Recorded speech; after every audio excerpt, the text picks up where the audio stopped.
Yes, for the first time in English, we will have a little presentation of the newsletter.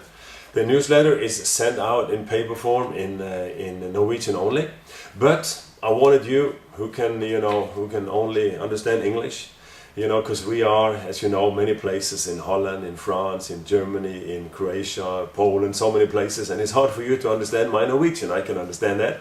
So anyway, my name is Tormod Bakkevold. I'm the leader of Euromission International, and then we have different branches of Euromission around Europe. So, but okay, the main article in this October, I know it's November now, but still, this is for the October version. The November version is on the way soon. But that was from Euromission's work in Poland.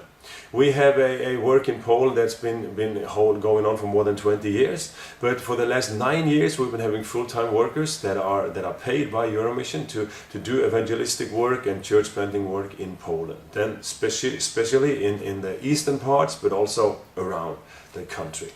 Poland is a big country, 40 million people, very few born-again believers. We are speaking of at least less than 1 million, but probably less than 500,000 also really born-again believers. We need to do something. That's what Euromission is all about, finding those places where there are few or no believers, and we do our best to reach them for Christ and to help them to get a church. So the team, they started the summer, the Polish team, they started the summer in a place called Barzyce, where it's up north of Poland. They really need help. So many of those places. It's a city where there's a new church, and the church is striving, to reach out to the community. And then the Euromission team came up to help them, to pray for people, to testify to people, to have new meetings, and so on. And they were reaching many people. A special thing there also was that Gosia, who is, Michael and Gosia Sicek, they are the leaders of the work in Euromission Poland.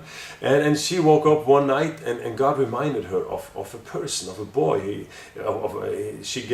God gave her a name and what the person looked like. And she prayed for him. The day after, following day, they met this guy. They could pray for him, they could talk to him, they could really share God's love with him. And of course that's very, very special for somebody when somebody comes from the other side of the country and God is speaking to them, and it's to you, God sees you. Wow, so that was really special for him, and special for the place. They could reach out to many, many people there. They were in many different other places also, among them in Gusiczku. That's a place where they often have a youth gathering every summer. They come together, they're different believers of young people in Poland. And Euromission is a big part of that, where they lead the evangelism out in the streets, reaching out to people. Hundreds of people are receiving Christ. Hundreds of people are being prayed for. They are reaching out because this is a tourist area. People are coming from all over Poland, and they get the gospel and they get Jesus. So that's great. They were also in Wilków.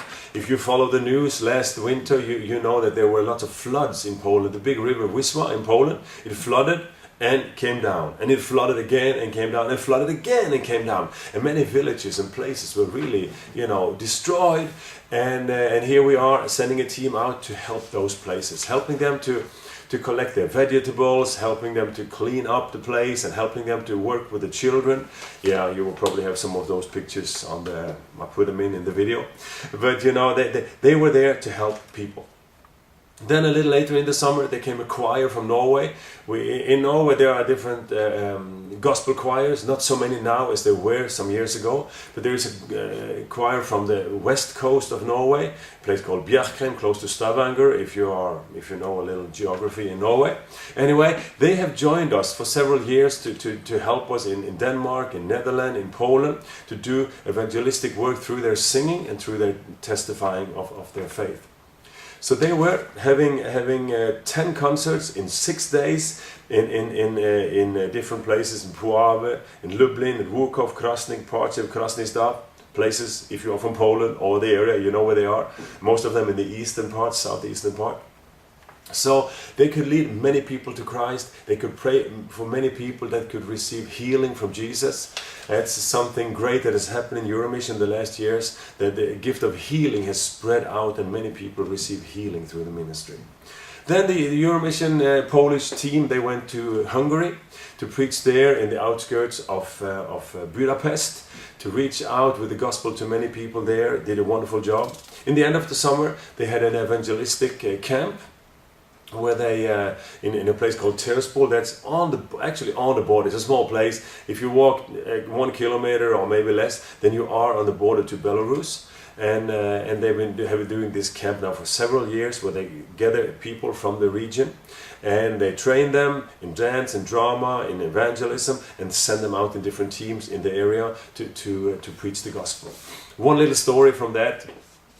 There's a market, summertime, and in Poland that's market time, and then 4 or 5 o'clock in the morning they start these markets, and the Euromission team, one of them, they were there maybe, I don't know, around 6 o'clock. They were going up with their loudspeakers and they're dancing, the drama, their testimonies, and 2 girls came by and stopped to watch this. Wow, they were just out hanging out 6 o'clock in the morning in the market. That's a good thing. And anyway, they stopped. They got in contact with the team, talked to them, they prayed for them, and that following evening, those 2 girls came back in the meeting that were in a local church, and they gave their lives to Christ. Isn't that wonderful? I'm just thinking how important it is that somebody is out there. If the team had not been there that morning to preach the gospel, those 2 girls would not have heard the gospel. They would probably be on their way to an eternal, hell. But now they're on their way to heaven. It's important to preach the gospel. So I just want to thank you who support us, who pray for us, who help us to do this important work so that we can get as many people as possible to heaven. So, God bless you. Amen.